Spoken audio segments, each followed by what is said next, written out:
Here we go. Quick tutorial on split squats. Split squats are predecessors to a lunge. When I split squat, that means the leg goes back and it stays back.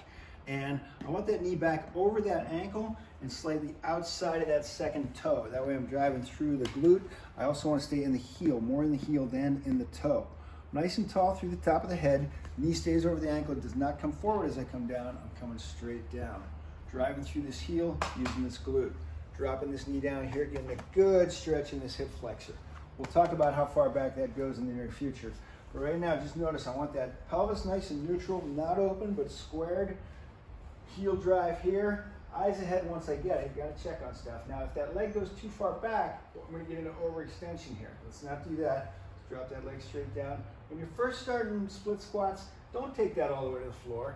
When you actually do take it to the floor, touch it very lightly, if at all. Better if you don't touch that down when you're starting out until you get the form.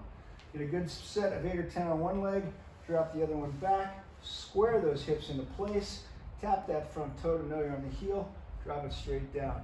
Careful, don't let that knee come up, don't dump into the toe. Stay back there, coming right down into that heel. I should be able to tap that toe, at least at the top, maybe at the bottom. Keeping that knee back, see it already creeping forward. Driving through that heel and squeezing it up.